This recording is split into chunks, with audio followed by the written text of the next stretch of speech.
record. And we're at another one today.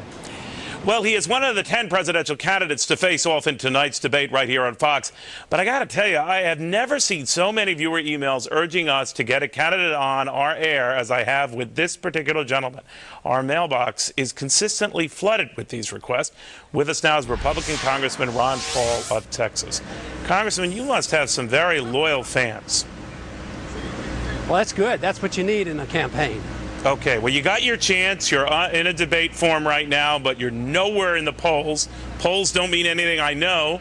How are you going to stand out tonight? Well, I guess just telling the truth like I did last time, and we did very well. I think straightforward answers will serve me well. I think we face a lot of problems, and I've talked about them for a good many years. I've talked about why we shouldn't have gone to the war and why we should end the war. I've talked about the financial conditions. I don't think this country can do well borrowing nearly $3 billion a day from places like Japan and China to service our account deficit.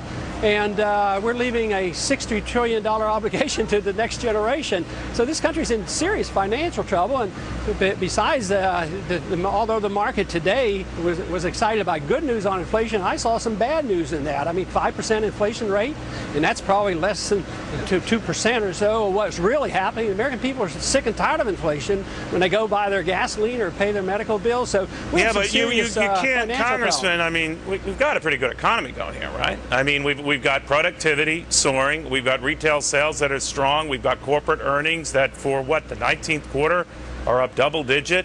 We've got a market chasing highs. I mean, this isn't happening in a vacuum, right? Yeah, that's nice, but when you have to borrow, my personal finances would be very good if I borrowed $1 million every month, but someday the bills will become due.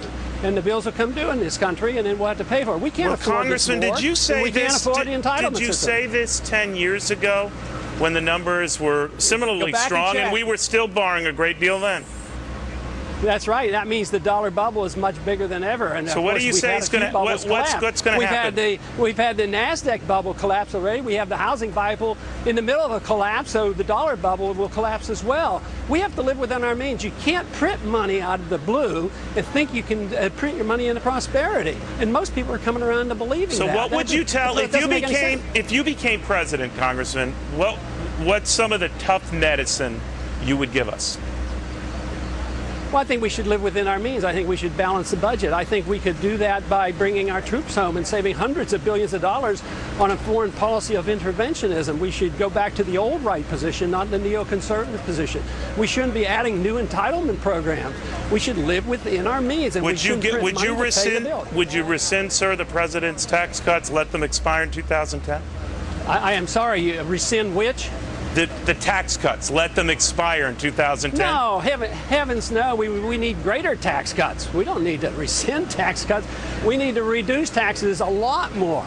And we can only do that if we change our attitude about the entitlement system and foreign policy. We cannot run an empire and police the world and not raise taxes. And if you don't raise taxes, you just print the money, and that's another tax on the poor and the middle class, because that's who gets injured by a depreciating currency. So it's back to the old story. We should have a government that lives within the bounds of the Constitution. It is not authorized to do most of what we do in Washington, and certainly we can't afford it. And as long as they trust the dollar, we can get away with it. But there is a day, and we're in the middle of a dollar that is sliding on international markets, and it's going to continue to slide. So what about? It may crash one of these days. All right. What about Social Security? You talk about entitlement programs, Medicare. Do we need them? The Medicare, well, the only way you can survive by taking care of the people we've taught to be dependent is to change the foreign policy. Because, yes, we should have a transition period, and young people should certainly be given a chance to get out of Social Security. You should give people over 65 the option on their medical savings account. They're not even allowed to have a medical savings account. If they're unhappy with Medicare, they're forced to be in it. It's a monopoly, government monopoly. So, no, we should have choices. We should have market choices always. And as long as it's forced into the government system, you're going to have inefficiencies. And that's what we're suffering from today. All right. Well, Congressman, if you say even some of this stuff tonight, you're going to create fireworks. Very good seeing you, sir. Thank you very much.